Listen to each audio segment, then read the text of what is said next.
I have the pleasure to present to you Dr. Martin Luther King, Jr.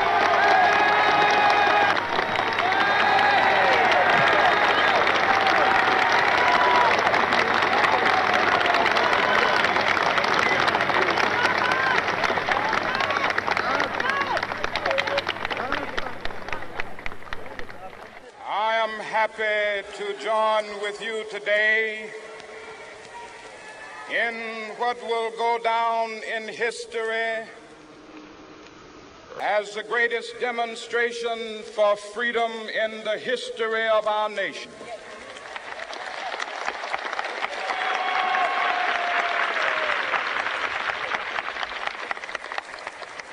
Five score years ago,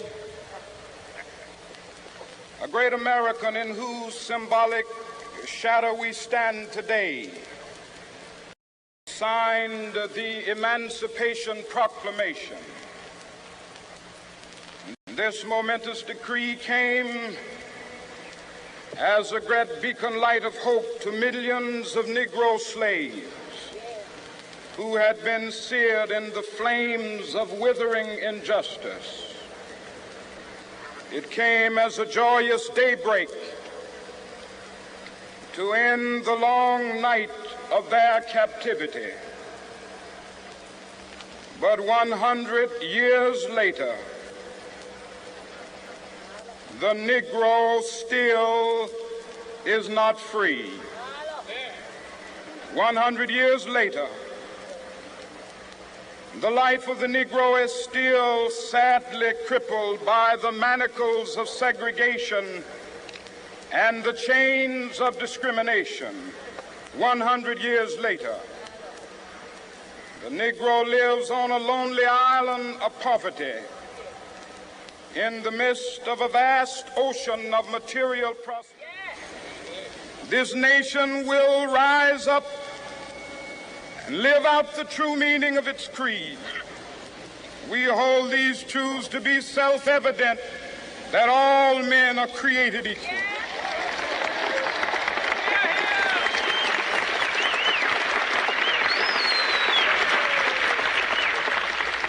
I have a dream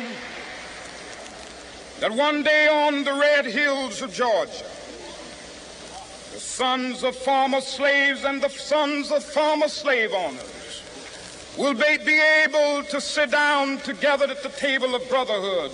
I have a dream that one day, even the state of Mississippi, a state sweltering with the heat of injustice, sweltering with the heat of oppression, will be transformed into an oasis of freedom and justice. I have a dream that my 4 little children will one day live in a nation where they will not be judged by the color of their skin, but by the content of their character. I have a dream today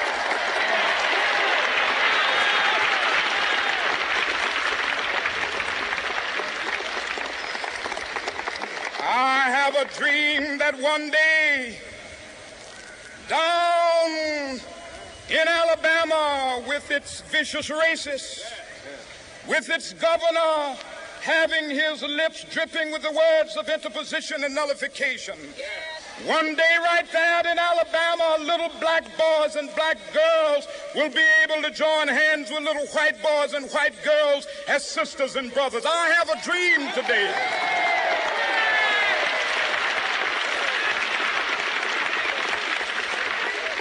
I have a dream that one day every valley shall be exalted, and every hill and mountain shall be made low. The rough places will be made plain, and the crooked places will be made straight. And the glory of the Lord shall be revealed, and all flesh shall see it together. This is our hope. This is a faith that I go back to the South with. With this faith, we will be able to hew out of the mountain of despair a stone of hope. With this faith, we will be able to transform the jangling discords of our nation into a beautiful symphony of brotherhood.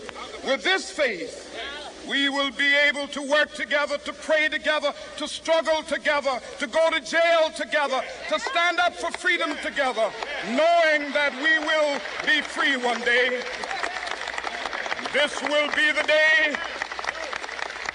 This will be the day when all of God's children will be able to sing with new meaning, "My country, tears of thee.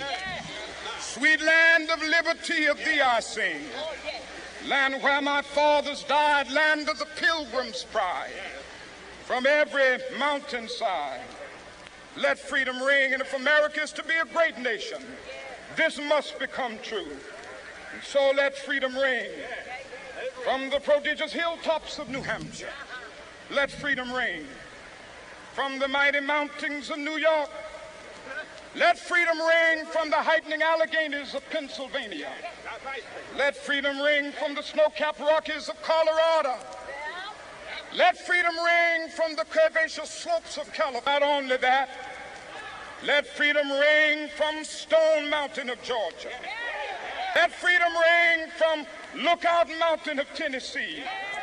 Let freedom ring from every hill and molehill of Mississippi, from every mountainside. Let freedom ring, and when this happens, when we allow freedom ring, when we let it ring from every village and every hamlet, from every state and every city, we will be able to speed up that day when all of God's children, black men and white men, Jews and Gentiles, Protestants and Catholics, will be able to join hands and sing in the words of the old Negro spiritual. Free at last, free at last. Thank God Almighty, we are free at last.